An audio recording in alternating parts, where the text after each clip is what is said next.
Greetings and welcome to a Friday edition of the Shotgun Start. It is June 27th. Andy, how we doing? Brendan, I'm doing great. You know, I'm fresh off a preschool graduation here. Also, just got news that my cash poor Chicago Bulls moved down 10 spots in the second round for cash. This is lead the league in attendance year after year. These are the, owner never pays the luxury tax. These are the things that you love to see, just moving down spots in the draft for cash. Worst owner in sports, Jerry Reinsdorf. Do they really lead in attendance year after year? Yeah. It's a depressing state of affairs. I think they might be like one of the most depressing franchises in pro sports.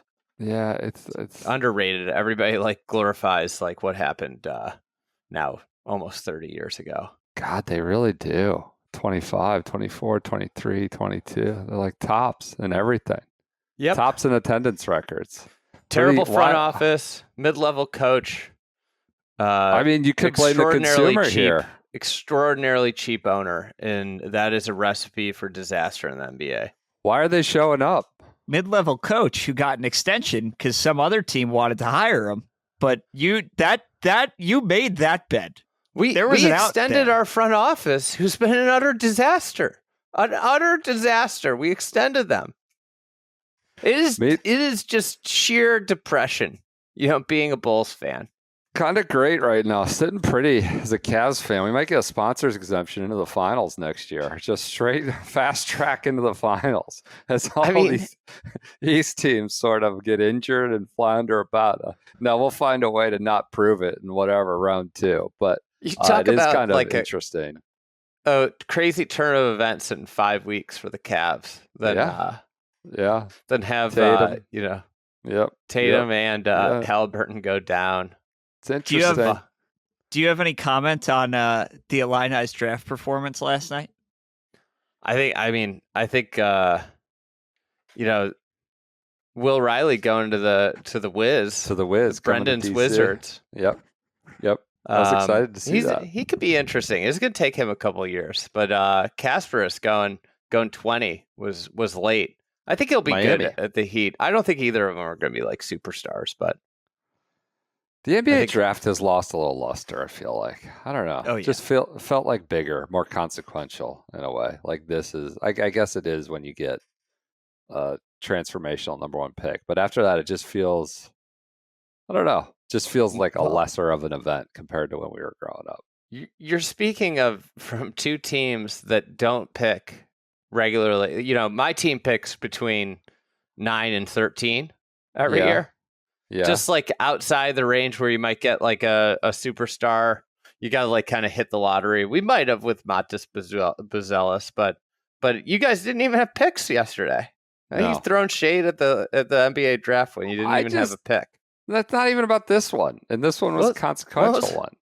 You haven't picked high in years. Less of an event. We've had a lot of number one picks in the last 15 to 20 years. Tony Bennett was Bennett, Kyrie Irving. We got the Andrew Wiggins. Mobley wasn't Mobley 2 or 3 too? Mobley was 4, I believe. Yeah. I think. And then LeBron was a number one pick. So we've got a lot over the years. I'll tell you where it's not fun to draft. Number 12, because you watch all the guys you want just slowly get picked off the board. You're just praying for somebody to drop to them, and then they take an 18-year-old from France who's 3 years away from being good. And that's apparently very good at falling down. Have you heard about this? You listened to Russillo. Or somebody, Vecini. Yeah, somebody was saying it. That he's just good at falling down. I entered the draft and I was looking at the players that might go to the Bulls, and I was because of what I heard from Vecini and Russillo and Simmons, I was anybody but this guy. And of course, they you got him. The Bulls. There you go. They just what a mess. What a fun times. Fun times. Chicago market. Sports, but we got the Cubs. We got the best team in baseball. So we got that going for us. Are you watching Cubs games every night? Are you locked in? Are you 7 p.m.? Well, unfortunately, I don't have the Marquee network. I am thinking about purchasing MLB now that all the other sports are done. Yeah. So I have something something going on. I just want to watch PCA, the best hitter in baseball, every day. We do hit slow times here. It's just golf, right? It's golf. Golf ratings are just through the roof. Travelers Championship, through the roof, dominant. Just absolutely blow the whistle. I might have to wear my shirt to celebrate the ratings. But this is sort of quiet time. Football camp is reporting in about 6 weeks. We're getting closer to that. But maybe time to just grind baseball out every night. I think they interviewed. Speaking of your DC sports scene, interviewed Will Riley, and he was like, I know it's a great sports town. They got hockey, basketball, baseball, and I think that's it. You know, he didn't even mention the football team, your commies, and Jaden Daniels, the savior, NFC Championship attendee, commies. Didn't even know about the commies. Yeah, it's a good sports town. I'm kind of, I'm really excited about my Terps under Buzz Williams. A lot of buzz around Buzz lately. I'm very excited about my Terps. Good and bad buzz for Buzz. Yeah. It'll be a 4-year buzz. It'll be a 4 or 5 year buzz, and then we'll move on for my Terps. No, Georgetown's playing them. Very excited. Everybody's fired up about that. Now we've done Sports Minute. If Minwoo Lee were an NBA draft prospect, what would he be? Just a guy, just straight line. Guy could get from baseline to baseline faster than anybody, but couldn't hit the broadside of a building with a shot. I think it'd be like a point guard with Asengwe, the Bulls pick. Why? He's tall. 3 years away. Athleticism, inevitable tools, but serious questions about if he can create offense at an NBA level. I think there's serious questions if Minwoo Lee can play championship golf. Real golf? Yeah, real golf. He shot a 63 at Detroit Golf Club. He's your first round leader at the moment, though. PJ is just giddy as of this recording that the Potgieter may overtake him as he goes 8 under through 10, now 12. So he's cooled off. The Burly boy, once that heat starts pounding on you after about the turn, maybe your pace slows down. But he's 8 under. Minwoo Lee I hope everybody's cashing their Minwoo Lee FRL bets. FRL, I know hammer, I did today. Hammer, lock, tout that Minwoo Lee pick. You had him, right? You picked him, right? I took Windy, who shot 66. A lot of pressure on PJ to perform with his fella, Cam Young. PJ keeps holding us down with these picks. I literally won last week. What are we doing here? It's been a typical Cam Young round so far through 10 holes. Just airmailed the green on 10, which is pretty hard to do. So, up and down. We'll see what happens. Minwoo Lee had this astounding comment after 63. He goes, how would you assess where your game has been since Houston, I believe? It's been honestly very bad. I think I was probably kind of, I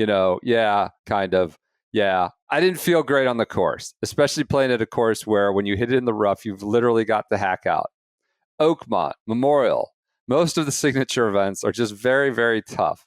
Is that true? Was Truist like just some ball busters, Travelers, just a ball buster? Harbortown, not really a ball buster. Signature events are just very, very tough. And you're nearly playing, instead of 4 majors, you're playing more majors. Did Rollback put them up to this? You're playing more majors because they're trying to make it as tough as possible. I was really excited for this week. I wanted to get to hit it in the rough and actually hit it onto the green. My, oh my, is that not a Rosetta Stone for the current modern moment on the PGA Tour? Kind of showing your ass on this one. I was really excited for this week. I wanted to get to hit it in the rough and actually hit it onto the green. This comes after his win at Houston.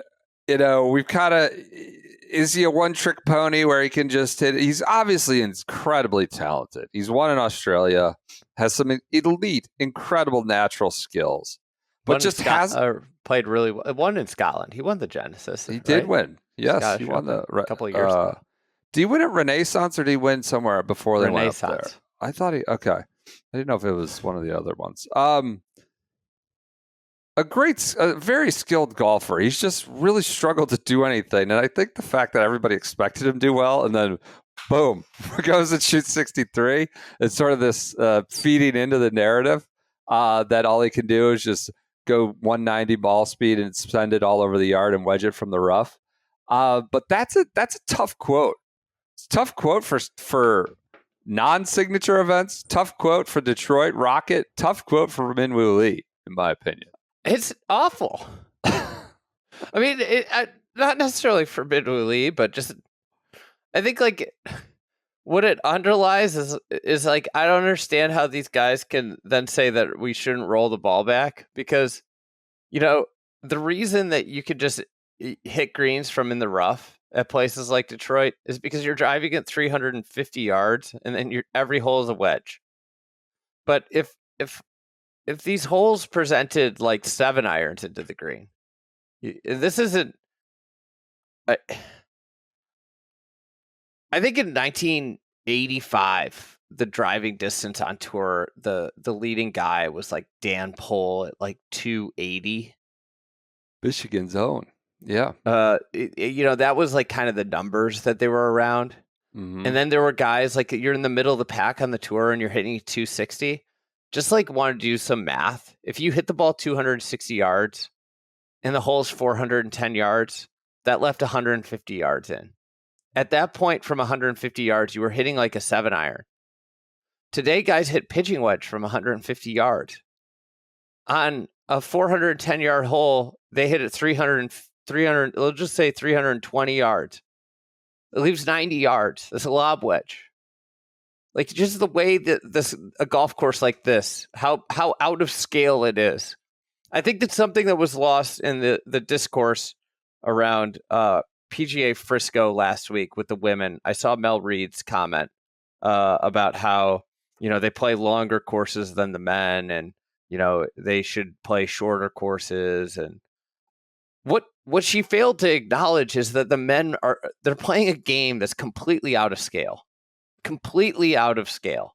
This would be like putting 4 NBA or 5 or 10 NBA players on a tiny little elementary school basketball court. Like one where the 3-point line ends because the out of bounds line comes in. The corner cuts in. And that's the game would feel completely out of scale. That's what the PGA Tour is. That's what this week is. It is a golf course that has been completely outscaled by the distance that these pros hit it, and there's no form of defense that they can possibly do. They're about to spend $15 million on this renovation, and guess what? It's not going to do anything of substance to stop these guys from just hitting driver up there and flipping a wedge onto the green. There's nothing they can do. There's nothing, and I think like what was missing, and what the women's game needs to realize is like you should be marketing that we're the only ones that actually play real golf, because this week at Rocket is not real golf. It is just take out the driver, ship it up there, and then chip it onto the green, and who can make more putts. This is a joke.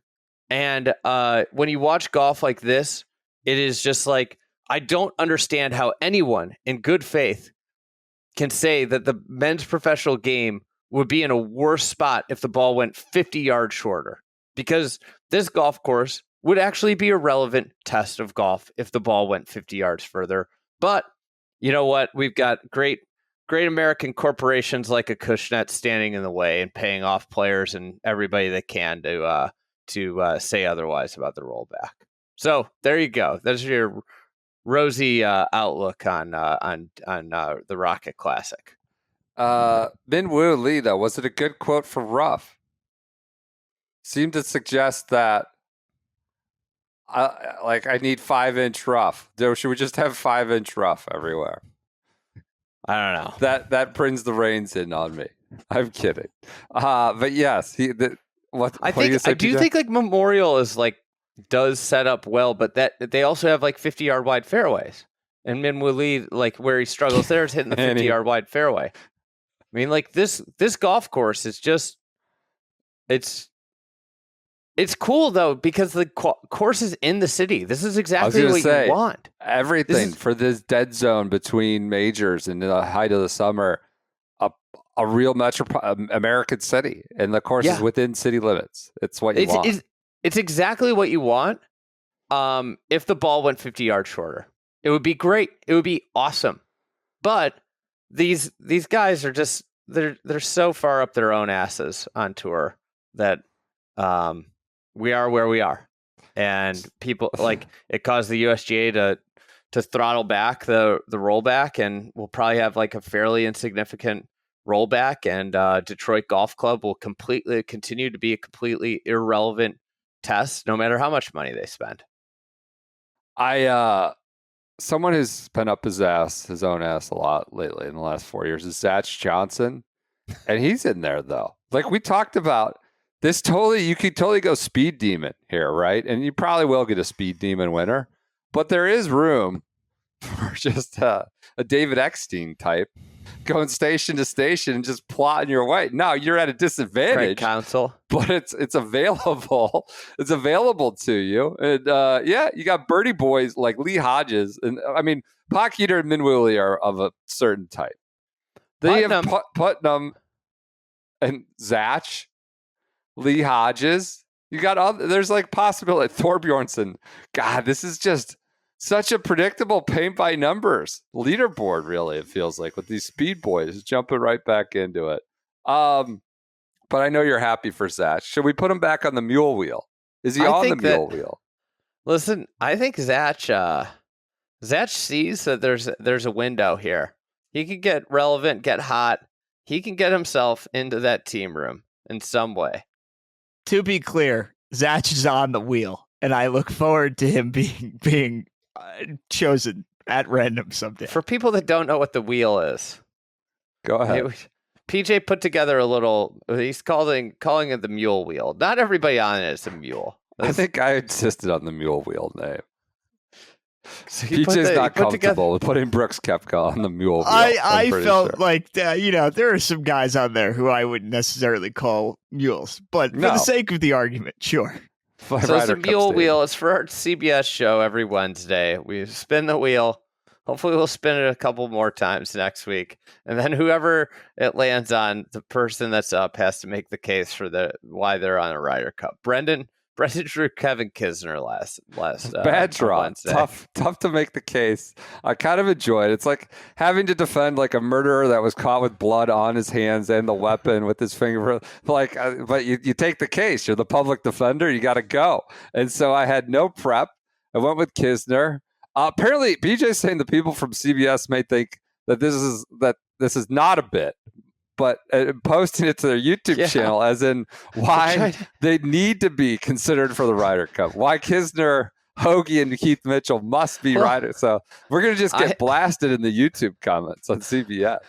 I think that Hoagie needs to be considered. Well, that's the thing. Hoagie has like a non-zero chance, I guess, technically. Keith Mitchell might have a non-zero chance. But Hoagie is like 15th in points. He's at least like around. Hoagie should be considered. By definition, they're Ryder Cup mules. He's one Rocket mules. Mortgage win away from being on the team. Well, all it takes is a little narrative shift with the win here or two. Somebody needs a narrative shift. Go ahead. Take back everything I just said about Detroit Golf Club if Tom Hoagie wins, but he's not in the field, so we don't have to worry about it. Not even playing. I can't believe Zach. T4. Guys was doing it forever. I'm here for Zach win. I would love it.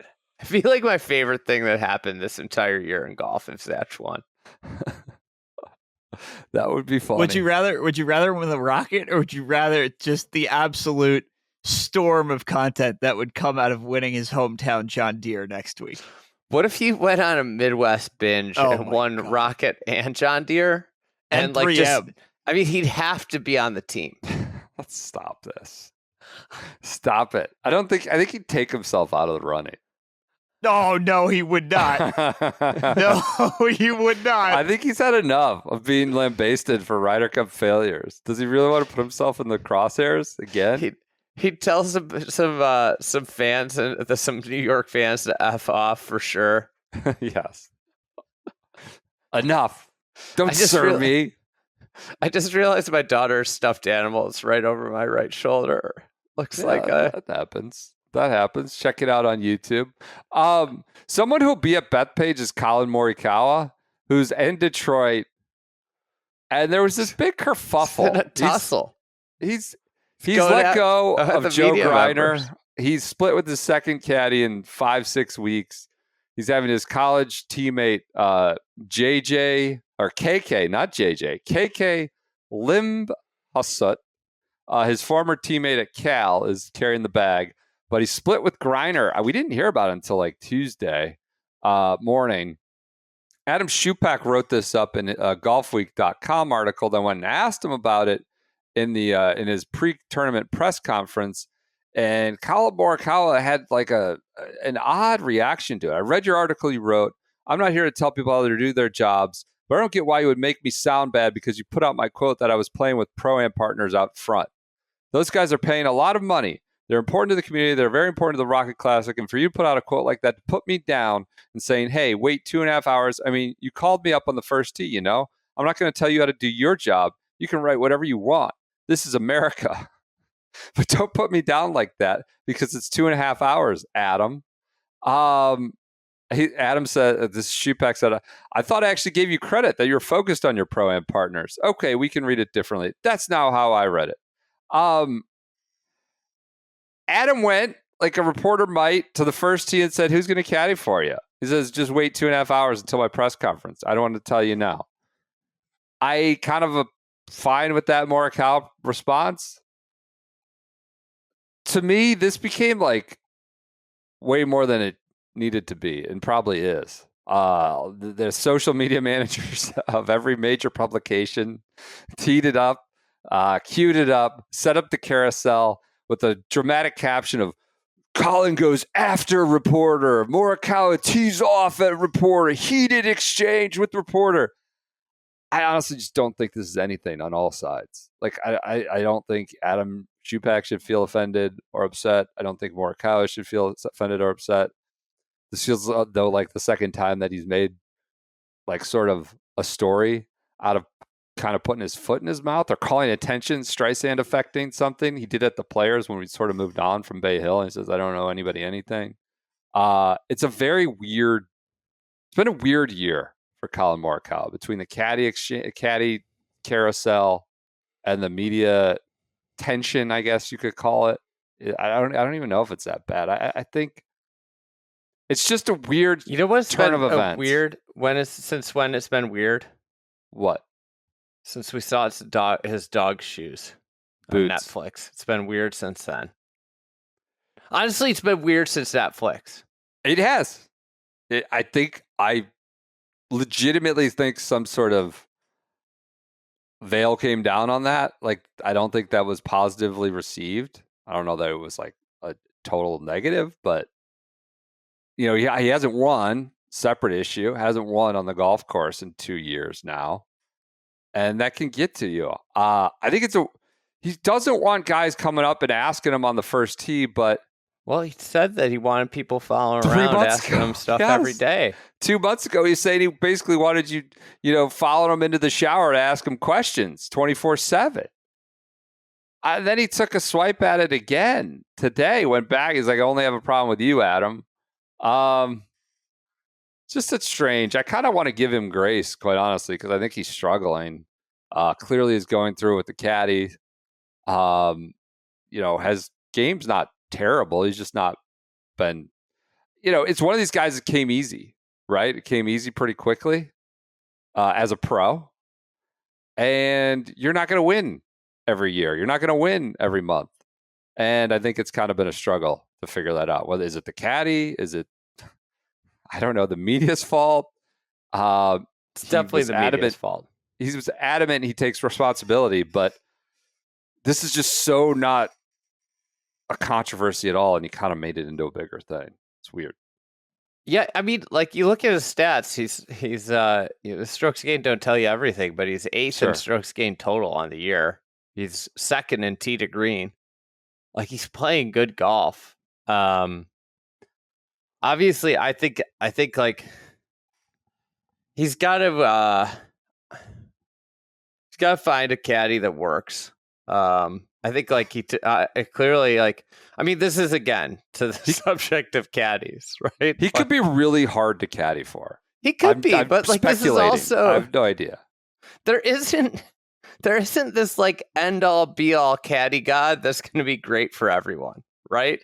Like it's all about a personality match. It's all about finding someone that can get you through the rough moments and rounds with like what you need. Some people need levity, some people need a kick in the ass, some people just need somebody to talk to. And it's about finding your person there. But like, let's just like, can we just like clear the decks on like the idea that there are these caddies that are just like extraordinarily better than like, there are a lot of great caddies hanging around the PGA Tour.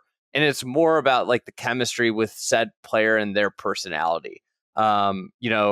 This goes to the idea that like, if Rory had Bones or somebody, like, guess what? Like, it seems like Harry Dime is like what Rory needs out of a caddy. Someone that like just to chit chat with, and they win a lot, right? Scotty and Ted Scott work really well together, right? But it doesn't mean Ted Scott would be great for Collin Morikawa. Ted Scott is a great caddy, but he's also found someone that is a really good match. And I think like, Morikawa needs to, JJ was like his guy, but like, and yeah, like again, like I don't have a problem with what he said to Shupak about like, hey, I'm talking in a press conference in 2 hours or 2.5 hours. Just get me then. Yeah. And like maybe Shupak should have waited to write the article. But putting that in the story, I think is kind of a weird choice, but also not like, does it make him look that bad? I don't think so. I don't know. It's a weird thing. It shouldn't like in every sport there's this like player media thing that's like going on, and I don't really get it.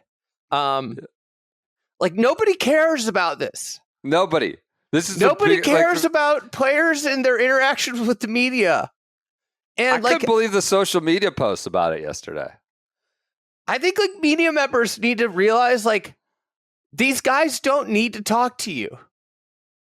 In any sport, like figure out how to write something without them talking. But like at the end of the day, like nobody cares. Like there should not be a million think pieces across all sports about players and media. I would agree. I thought the Rory stuff golf has somehow insane. Swerved into this year. It's insane. I was watching like every other sport being like, you know what, like the regular fan doesn't care about how they're responding to media members in press conferences. And you know what the regular golf fan doesn't care about is if Rory skips a press conference or if Collin Morikawa takes a run at Adam Shupak. They don't care about that. I don't want to get into it right now. I think there's value for the fan, value for the product, in hearing from some of them. I thought it was valuable to hear Victor Hovland take a run at Jay Monahan. He's like, what's he doing? We could have done everything better a week ago. I agree, but it also like nobody cares about the fighting is what I'm saying. Oh, totally. I'm not arguing that there is value, but if somebody doesn't talk, then figure out how to write the story without them talking. Go find somebody else to talk about it. Totally. This goes back to like the old way, the newspapers. I mean, I don't know. I came up without I would write all my stories without a single quote in them. A lot of it. But there's a lot of like old newspaper writing was quote heavy, and I don't know. Yeah. Want to fill in. I kind of feel bad for Collin Morikawa, honestly, right now. I think he should be given a bunch of grace, kind of, on some of this. I think he also seems to be not very good at talking and articulating it without stepping in it, putting his foot in his mouth. But I do feel bad. I'm sure it's something he doesn't really want to talk about. Like he's probably friends with Joe still. He doesn't it didn't work out. Like, what more is there? Like, what else is there to say about, like, we split from 8 weeks is like, yeah, it didn't work. It wasn't a match. And trying there to know isn't much more to expand on that. Who's going to caddy for him at the British Open on June 25th? Well, who the hell knows? He probably doesn't know. He might have an idea. Probably not going to tell you at this point because he doesn't for sure know. I did like him being asked today, why was it important for you to stand up for yourself the way you did in the media center? Yes. Who asked him that?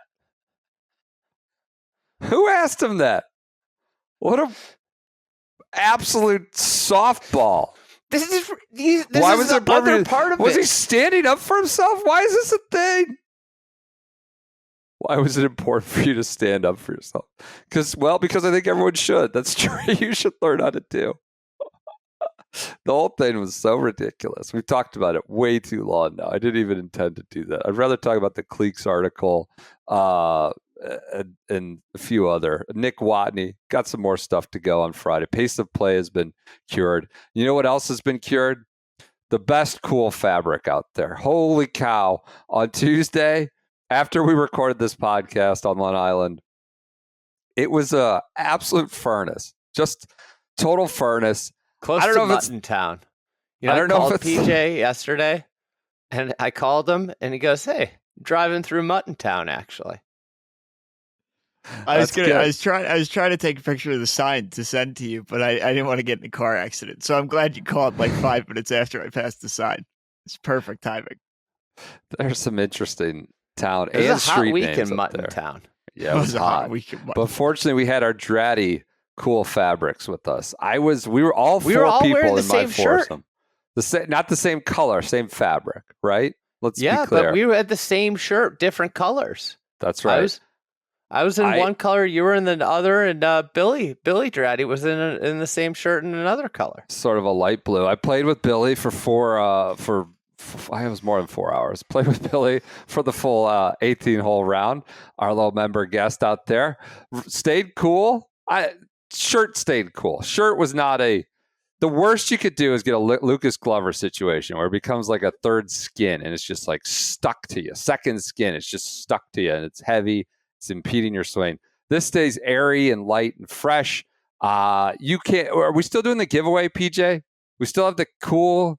Yes, care cool package giveaway. You get like one of every kind of thing. I'll put the link in the description. Yeah. One of every with the shirt, all multiple kinds of shirt fabrics. They've got the Captain Cool, the Cool Wesley, Cool Slater, Cool Wilson, Cool Duke. They've got patterns. They've got solids.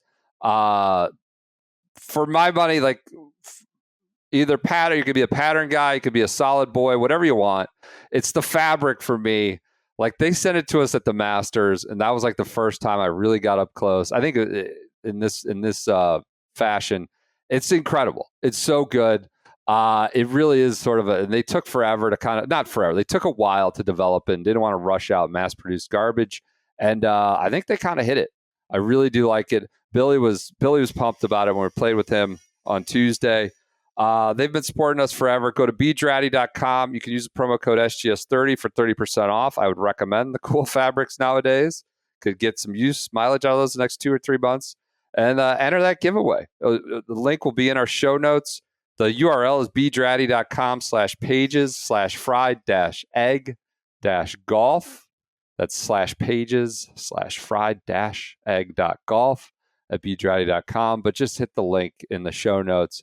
They're giving a lot away. Value has got to be like in the millions of dollars, what they're giving. Thousands of dollars. Who knows? But a lot of cool fabric giveaway for our listeners because they've been supporters of us since day one. All right. Thanks to Dratty. It's just Whiparound Friday. FedEx has a new ad campaign for the FedEx Friday. Cup. FedEx Cup. The strokes have been slashed. I'm going to read the script. No starting strokes? This is JT, Spieth, Scheffler, JJ Spawn getting his start turn. I was going to say, JJ Spawn, congrats, man. That's a full screen speaking role. Some of the other guys were subjected to half screen.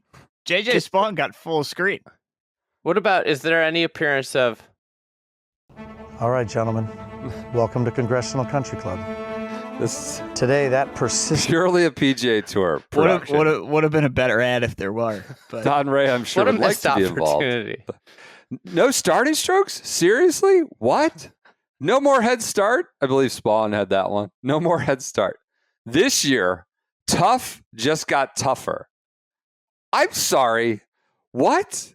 You mean the way we play golf every day, every other week of the year is now tougher?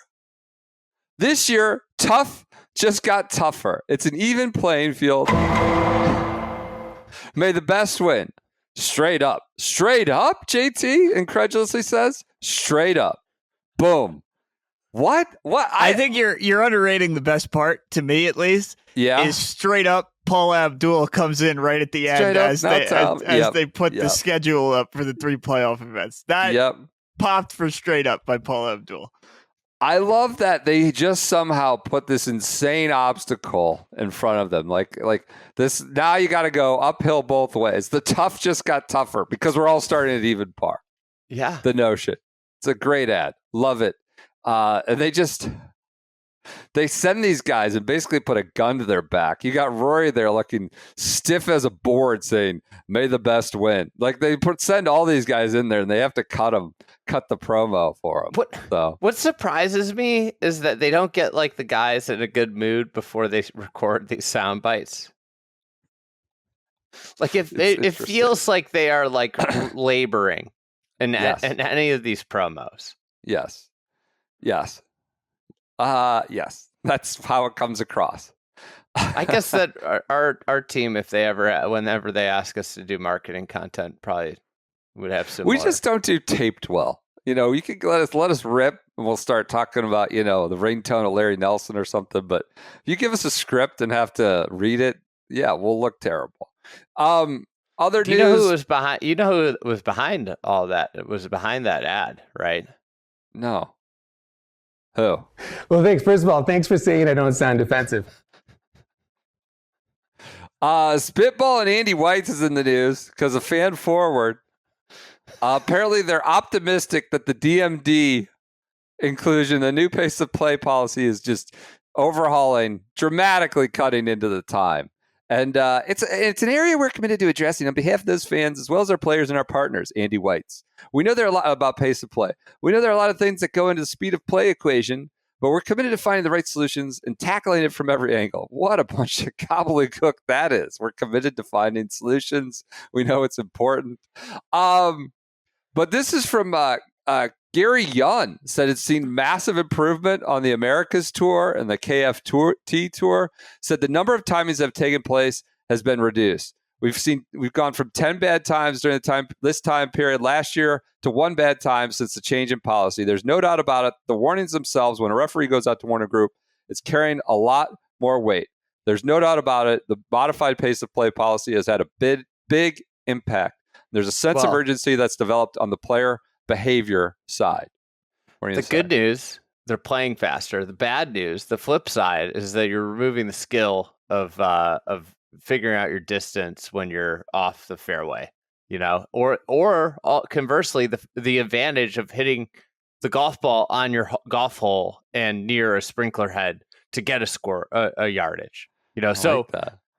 Descaling a small little shred. This is not the biggest deal in the world. Descaling here, but when you do 5 to 10 things like this, it adds up, right? But this is quantitatively a descaling of the game type situation with distance measuring devices. I will put my hat in the ring for that. This is from a Dave Shedlowski article. I guess there was a Wednesday Zoom presentation for Select Media. We didn't get the invite to that Zoom presentation, but never to get the invite.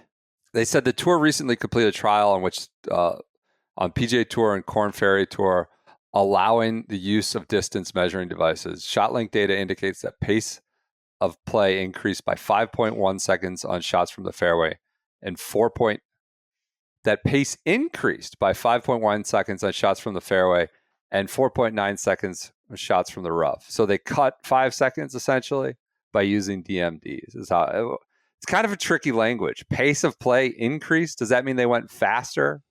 when you talk about increase, it seems like you're adding time, but it seems like they cut 5 seconds. Speed of play and individual speed of play has improved. 75% of players on both tours said they support the use of DMDs on a permanent basis. So seems like the minutes. lasers. That's 6 minutes around. 5 seconds. Yeah. Look at that. Yeah. Allegedly, according to the early returns. So that's your latest. Liv down in Dallas, they're getting going. All sorts of hijinks going on. Bryson's doing a photo shoot where Charles Howell's in a Dodgers jersey. We've got Anirban Lahiri in a Yankees getup. I know that had to tickle PJ. He likes seeing that. And what was Bryson in? What was he in? A Lakers or something? Padres. Jibo was in a Raiders jersey. Yeah. It was honestly, it was kind of bizarre. I don't know what they're doing, but I do know what the Cleeks are doing. They're taking over the world. There was a great article in Forbes today. Great. I mean, entirely unserious. And Forbes should be canceled and never be taken legitimately again. It talks about Cleeks' rebranding. It's by an individual. It's written by a fellow by the name of Mike Doach. I'm not familiar with that. And it says, inside former Minecraft boss Jonas Martinson's Cleeks culture play. Now, I want to give full credit to Jonas. Guy's done some things. Guy helped build Minecraft into $1 billion thing. Why he's here doing this, separate question. Maybe just to have some fun around the golfers. But it's obviously a very smart and accomplished fella. In the article, he says, we love the sport. We want to celebrate and honor the traditions of the sport. And we want to refresh it and be a part of this new era, which Liv is spearheading. That's how we've ended up here. And we're doing it by being at the intersection of art, music, and fashion. The Cleeks are not at the intersection of anything. They're on the berm on the side of the road looking for a ride. Are the Cleeks at the intersection of art, music, and fashion? Dick Bland? 53-year-old Dick Bland? Marty Keimer. I don't know. Did you see Hasn't how won well in 10 years, Martin Keimer was playing in that bucket hat, though? For a He minute. started turning around. Collaborations this year with Brooklyn's Public Drip. He won. Liv Riyadh. 17,000 people saw it, but he won. Collaborations this year with... funny? What? You go to the Cleeks website. Yeah. They can't fit Marunk into the header image. Because he's too tall? Because he's too tall compared to everybody else. And Freddie Ketchup. His head gets cut off at the top. This is from the writer. I don't want to credit the Martinson, the Minecraft guy with this, but if Martinson has his way, the teed up C logo, Cleeks logo, the rebrand, Keimer and his compadre sport on their caps will transcend golf the same way Michael Jordan's Jumpman logo and Ferrari's Prancing Stallion did. What?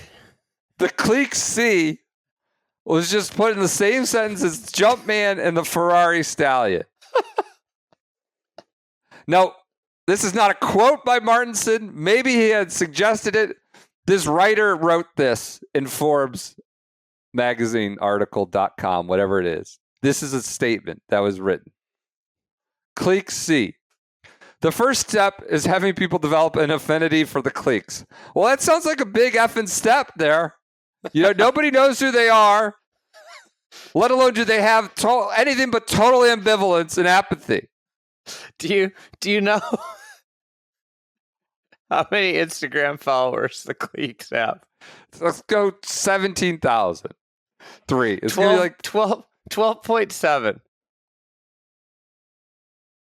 It helps. This is now Martinson talking, the Minecraft guy. It helps when people who other people look up to and can relate to are wearing the logo. That's what happened with the Yankees logo. It became a cultural phenomenon with lots of celebrities wearing the brand. So now we've got the Yankees, and this is on the record, thrown in with Jumpman, Ferrari, and now the Yankees. He thinks celebrities are going to be wearing the Cleeks C in the similar way they wear the Yankees logo. I want you to guess how many Instagram followers Ferrari has. I mean, 9 million. PJ? I have no idea. I'll go 4 million. 31.7 million. Oh I was my going to say it could God. be like 25 or something. Okay. So just wanted to put this into context about where the Cleeks are and where Ferrari is in terms of popularity and awareness within the world. So what he's saying, Honor Bond Lahiri was wearing a Yankees jersey in that photo shoot. We need to have some D tier baseball player wear a Cleeks jersey in a photo shoot. Yeah. I mean, the intersection of golf, or of art, music, and fashion. Jazz is too good for that. Sorry, Honor Bond, but quote. The great thing about golf is that you can actually meet and see fans. Why can't you do that in other sports? Why is that a great thing about golf? What do you mean? You can meet and see fans at the ballpark. I don't know. Well, here we go. We've done 4 or 5 Cleeks garden parties now at tournaments. The garden. We invite our fans to hang out in close to a good location on the golf course where we can meet and talk to people and see what they think about the brand and what excites them. This is as close to beta testing as we get. I just don't think that's a solid research set of which you should base the future trajectory of anything. Some guys at the event that are quote unquote may be Cleeks fans, and you invite them to one of your garden parties nearby. If we see people running around in Cleeks hats and celebrities wearing our gear, you're not going to. That's okay. That is a success. Well, let's start lowering the bar. Celebrities? I mean, define that. Performance on the course is going to be hugely important. Yeah, no shit. So I hope we as a team have won a handful of tournaments, at least one of them being the team championship. The Cleeks are in 12th right now in the team standings. I think Adrian Marunk's the only guy who's ever won a single tournament for the Cleeks. Do you think having a major champion in the U.S. Open next year might have been good for the Cleeks for the brand purposes, or would you rather have him play at Live Dallas in the 110 degree heat? Forbes. Yeah, they got to let Dickie Bland try to work his way back into Shinnecock. Anyways, this is an unserious publication, unserious article. I think, remember when Forbes mattered? Yeah, that was just it's like a traffic farm. All right. Data points are a little iffy here. We're going to go on 2003 data. Yep. How many Yankee hats do you think were sold in 2003? 03 seems like high times for Yankees are doing well. I think that's probably maybe higher times now. More people wear hats now in more places. Hats are more generally acceptable with society in more places. That's fair. Okay. 03. So Cooper Flagg was -3 years old. They lost in the World Series. They did. They beat the Red Sox. This was Grady Little. Left him in. What is the question? How many hats? I want to put it in perspective. So if the Cleeks sold a hat to everyone who follows their Instagram page, they'd sell 12,300 hats. And just, an idea of probably of hats that you could sell to your Instagram followers, I would say that 1%, and you're doing really well. If you sold hats to 1% of your audience, for sure, you'd be doing well. Seems high. But 1%, yes, would be doing well. Yeah. So that's 120, right? Is that my math right? Yes. Yeah. 120 hats. So how many hats were sold? Yankee hats were sold in 2003? Yeah. I'm going to guess I have no clue. I have no concept of this.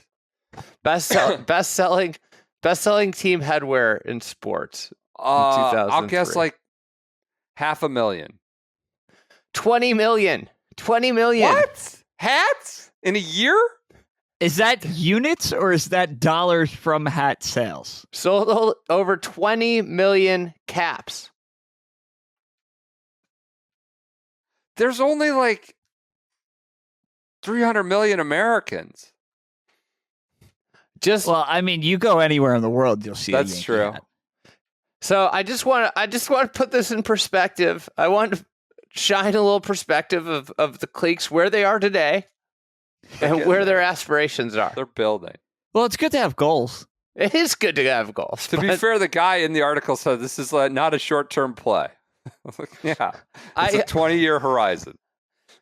If the Cleeks have sold 120 hats, I actually would be pretty impressed on their pro shop. Yeah. Online. Yeah. That'll be Live Golf Friday, Saturday, Sunday at Maridoe. Are the Cleeks on their way to becoming Ferrari, Jumpman, and or the Yankees all in one? It's got to be amazing for you to be a fan of the team that has such lofty aspirations. I got the newsletter right as we were going on the air. Cleeks Corner, Cleeks Chronicle. Something about dance moves, public drip, drills, and dance moves. I can't even remember who I'm a fan of at this point with Liv. That's a good point. You've just become so all in on the ball frogs, you forgot who you adopted for Liv. I mean, I was the Magic Sticks fan. The Magic Sticks, I think, have just completely stopped caring. No, yeah, definitely not. Definitely don't care. You know who did care? Little mini flashback, really rapid. Nick Watney won the 2011 Quicken Loans National at Aronimink. This is sort of the ancestral event of the Rocket, the QL National. He won at Aronimink. I'm going to make this really rapido, really fast. He won. This was he shot the course record on Saturday. Shot 62 on Saturday at Aronimink, which nobody saw. They're like, this is U.S. Open light. It was like 2 or 3 weeks after Congressional 11. You know how he did that? 62. What? He's hitting 300-yard bombs and towering irons. He was long. He was different, man. He was built different in that era. He got to number 10 in the world with the win and tops of the PGA Tour money list with the win. This is July, mid the summer, July. Had won Doral early in the year. Listen, kids don't know Nick Watney was about a problem. Nick Watney. I did enjoy this lead at I think it was Doug Ferguson. Never mind that Nick Watney was the highest ranked player at the AT&T National, or that he won a World Golf Championship in March. Stepping on the first tee in the tie for the lead at the AT&T National, he had a reason to feel overlooked. After being announced, one fan called out, "Go Ricky."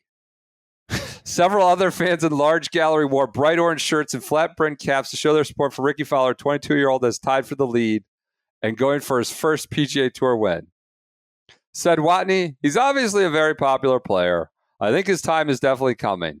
I would say there were way more fans for Fowler out there, but it is what it is. Sometimes you just play away games or whatever. And he went and played away, ended up beating Ricky, never had a chance. He beat KJ Choi, finished second.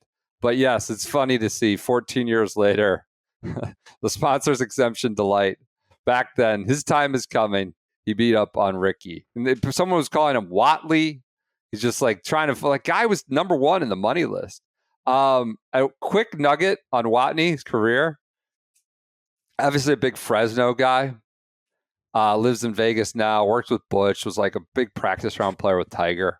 But he was born in Sacramento, played his high school at Davis Senior High, played collegiate golf under his uncle Mike Watney, who I think played tour golf at Fresno State, where he was a 3-time All-American at Fresno. But get this, Mike, his uncle, did not offer his nephew a scholarship to Fresno State. He had to walk onto the team. So he was a 3-time All-American, had to walk on, became a walk-on 3-time All-American at Fresno. And then obviously went on, became a real problem, as we say. Played in every major there for about a 5 or 6 year stretch. Let's call it 2008 to 2014 were probably the high times for Watney. Won 5 times on the PGA Tour. Do you know how many top 10s in majors he had? I'll go 3. 2. Okay. Might have been a small early problem. Stage. Yeah. Might have been Cantley of another era. Cantley's done God, more. That's so Cantley's done way disrespectful more. to Patrick Cantley. I'm trying to think of somebody. Early Minwoo. I don't know. Watney was top of the world. Top of the money list. Come on. Get out of here. I try to find a Nick Watney comp here. I think Nick Watney. Cantley's done it for longer. Let's be fair to Cantley. Like, would Harris English be? I think Watney played in one P Cup, never made the Ryder Cup, which is odd. You figure he would there in that stretch. He has 5 wins. Yeah. Harris has probably about 5 wins, right? I think it was like he had the Nike. He just hit it a long way. Buddies with Tiger, and we just overinflate our memories. Great time in all our lives, probably. No, not a care in the world. Idols like Nick Watney. I got a comp for him. What? Can we see the second coming of Nick Watney happening? Maybe he's not as cool looking. Like California, Nick Watney had this like California cool about him. But is the actual golf comp for Nick Watney the tank, Sepp Straka? Ooh, that's not a bad one. That's pretty good. Not in physical appearance. No, I got you. But rather just golf. Birdie machine, wins a deer, wins the Amex, picks off a Truist. He maybe wins 5 times, is like in all the majors for 5 or 6 years. That feels like the tank. Has some high FedEx Cup rankings that sort of you could look back on. Tank's going to play in too many Ryder Cups, though. He is. Yeah. Valdosta's own European. Russell Henley's been around and too good for too long. Yeah, he's guy was good right away. 13. Yeah, he's been good. I think that does it. Do we want to do any golf advice? We're kind of late here, PJ. You know who he might be? What? This is disrespectful. I don't know if I want to put this out there. What? He could be Wyndham Clark without a major. It's tough. You know, those hoity-toity LACC members, they got to put the mural up in the clubhouse. I think the LACC members really like Wyndham. Oh, I'm not suggesting that. I heard this thing that he came back for some member event, and they were just like blown away with how great he was. Yeah, totally could see all that. I'm just suggesting that the Wikipedia page at the end of the day might be like not putting a mural of Hogan or Nelson up above the fireplace in the clubhouse. Do you think they're putting a mural of Spawn up at Oakmont? I think they got to figure out what they're going to do. He's going to be an honorary. He's going to get a locker. Beyond that, who knows? Would be my guess. Do you think Baltusrol has a big Jimmy Walker? I'm sure they have something. McKeel's probably got a spot at Oak Hill. Right? A tree or something. I think so. Well, he definitely has a tree on the Hill of Fame. Everybody who's done anything. The Cleeks could get a tree on the Hill of Fame. Every member has a little plaque on the Hill of Fame. All right. I don't think we're going to do golf advice today. We got to start doing it next week. It's back. Please send. I have some good ones, but if you want to send, throw one out there, do. PJ. You want to read it? You read one. We can do one. All right. We'll do one right here. I have a lot of good ones in the chamber. We just got to be faster getting to them. But please send them to sgsgolfadvice@gmail.com. Please. You're all out there playing member guests these days. I know you are. You're playing. You're traveling. You're having all these encounters. Send them to sgsgolfadvice@gmail.com. We got plenty. But there's a lot of crazy stuff happening out there that we want to answer and get to the world. So, go ahead, PJ. We'll do one right here. 43 male, and I'm interested in fighting a recent change at my local public course that requires golfers to pay an extra $5 per hour to hit off the grass at the range. What? Or you could pay $150 for a season pass. Personally, I'd much rather hit off the grass, and I think that hitting off grass is important for player development. So this change is particularly disconcerting, and I'm not convinced by the pro's explanation. The pro's explanation, which he attaches here, He's saying that the grounds crew is really proud of how the driving range grass has turned out this year. And after a significant investment of time, effort, and resources to restore it, they introduced this new Grass Pass program. The idea behind it is by limiting the number of passes, you can reduce traffic and protect the turf, while the additional revenue helps them to maintain the grass on the range at a high standard throughout the season.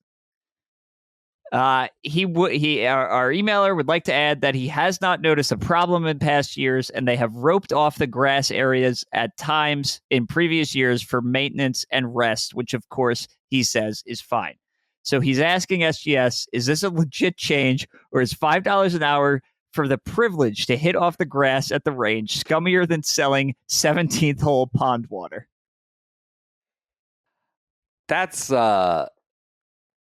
shitty.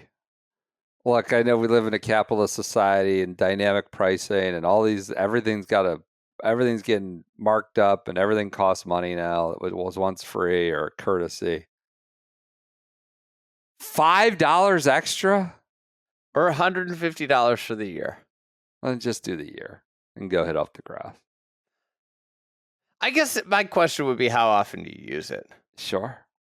I got a message, and I went to Peacock Gap. It's a range by me. I didn't even know the first time I went. They have like a pretty nice grass, and I go to the range so rarely. But it was, it's like $15 for a bucket, and people are like, "Can you believe the cost?" It's like, yeah, I can. Like there aren't a lot of grass ranges around, and like this would be my question. It's like if it's like a nice grass, like there is like a limited nature of that. Like if anybody goes to a public driving range and go look at the grass at the end of the day in the stalls, it is like gone. Like months from coming back. Like, so if it's small, there is like a limited aspect of grass, right? Like this is not like a commodity that's unlimited for a public golf course's range. Does it suck? Yes. Is hitting off the grass way nicer than hitting off mats? Yes. I guess I would I would decide on like pay the $150, get hit off grass all year if you're going to go all the time. And it's like, it's actually kind of nice. It keeps probably some of the riffraff that like really digs up the grass off it. And you might have a better range experience. Like you might be whittling down to like the people you actually want hitting off the grass. Well, I feel like you definitely are doing that if you're paying for it. I think you're like getting a better driving range. Like you think about like what a ton of people pay like for a country club, like is like obviously the access to the golf course, but a lot of like what people love is like the practice facilities area. It's kind of like doing that at a very low cost, like $150 over the course of the year. Say you go twice a week for 20 weeks, that's 40 times you're all of a sudden down to $3 roughly per trip. That kind of sucks, but it's at the same time like you're getting probably nicer grass. Yep. The sad thing about the whole thing is the way they messaged it, where they said like, due to our maintenance team's like big effort, I guarantee this money's not trickling down to the maintenance team. Like that's where I take more of it, is like if this went like directly to like, the money from this, we're funding like an awesome lunch program where we're going to bring in like great lunches for the maintenance team every day we can, so that they don't have to bring lunch. They get like a service from this, because like basically every membership of the range membership, you probably could get close to buying a lunch, like this is something that I'd be on for, but like the reality is it's not going to the maintenance team. The messaging kind of is a little shocking, when you're used to it, but when you break it down, it's not bad. $150 for the year. $5 here or there if you really want to bite. I would, I kind of would be in on this. Actually, like if I went back to my old self, that practiced a lot, like I would drive down, in mornings and practice at like Ravislow in Chicago from the city because they had a nice driving range and like a chipping area that was awesome. Like an awesome chipping area. Like where I could like just like go nuts for a couple hours. And like if they had said to me, you know what, like you got to pay $5 to use this chipping area, I would absolutely have done it. Sure. Because I would spend a really long time or $10 or $15. Like if you're going to give me something really nice, I'm willing to pay for it. So like I guess like that's where I would push back on, is this being shitty? Is like, listen, like if you it's hard, it's impossible to maintain. Like a public range, the amount of grass you need is like insane. You like if you like were like going to create it by scratch, you could draw out your grass and I bet you'd be like a third of what you actually needed if you're going to be a popular public range. So I don't know. I guess I'm siding with the golf course. They're rare for a reason. Like to have like a really good grass range. So yeah, I guess that makes a public grass range. All right. I'm siding. I think so. I'm You with would you would invest your money into this versus the tournament used 17th hole pond water. Yes, for sure. Yeah. I would kill way for better. The grass range. Come on. Hey Peach, do you see who the early round one leader is at the U.S. Senior Open? I was looking who it was before, but have we had a change? Mark Hensby. Do you know anything about Mark Hensby? I don't have anything in my Mark Hensby back. I saw there was a whole Freddie Jakobsen, Thomas Bjorn, after getting lambasted last week, coming in dead last. Thomas Bjorn has dead count bounced up to T2. We didn't even make picks for the Senior Open. Is Hensby the one that got the PED suspension? Yeah, that's right. I was hoping PJ might know. No. Yeah. So we have an investigation. 46 years old. When he was 46, he got he was the fourth player in PGA Tour history to be suspended publicly for violating the tour's anti-doping.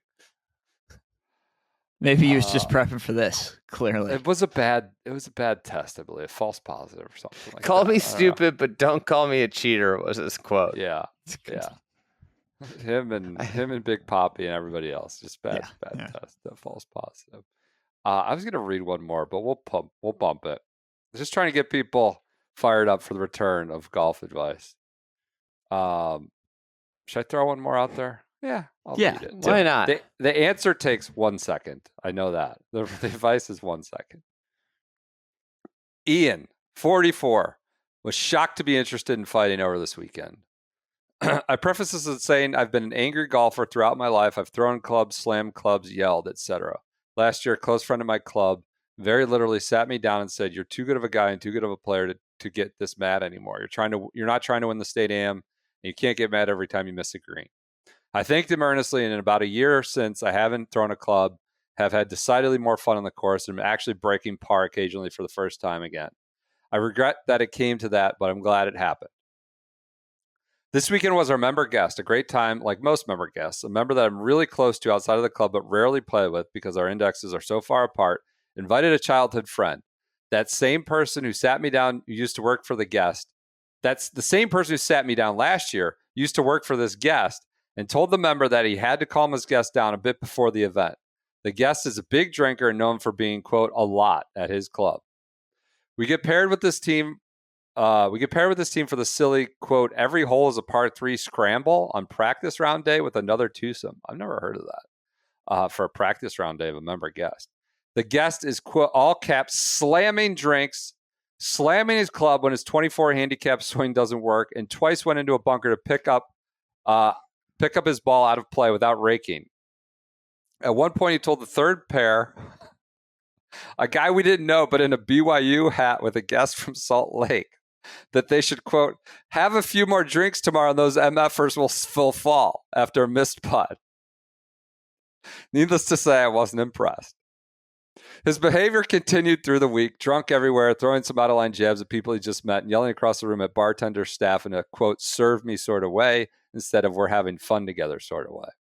His coup de grace was the final round yesterday.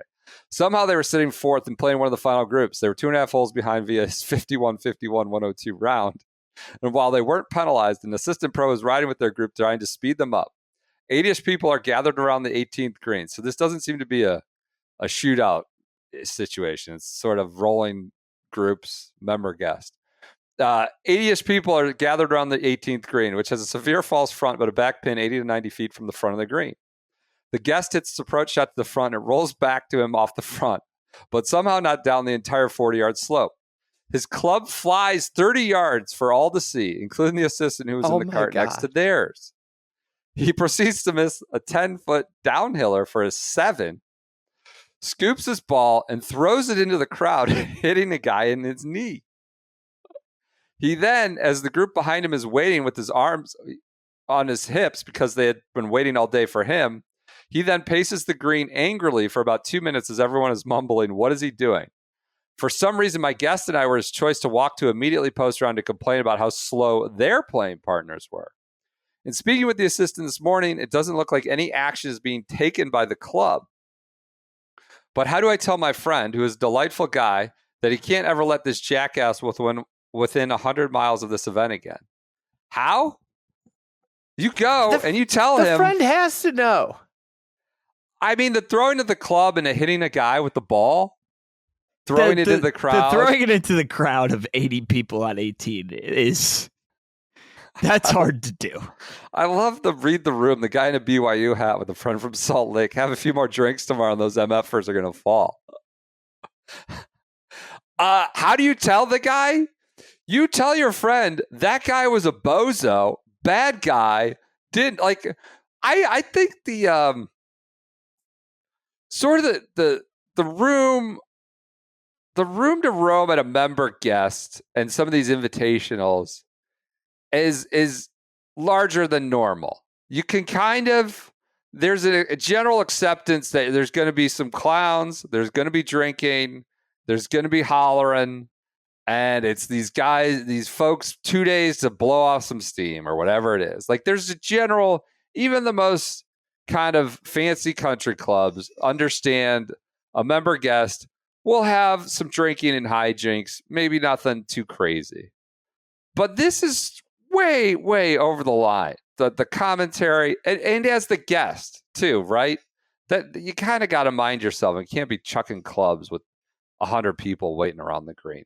How do you tell him? You say, that guy was acting like so out of line and he shouldn't be invited back for that event. That's how you tell him. Right? There's no, is there any other method? Is there any other position you take as it regards to this fella? All right. A good story with a short answer. You tell them, no, never allowed back for that event. All right. We'll be back next week. Send your emails to sgsgolfadvice at gmail.com. Thanks to B. Dratty for their support all week, playing with us on Tuesday. We'll talk to you on Monday. Enjoy your weekends.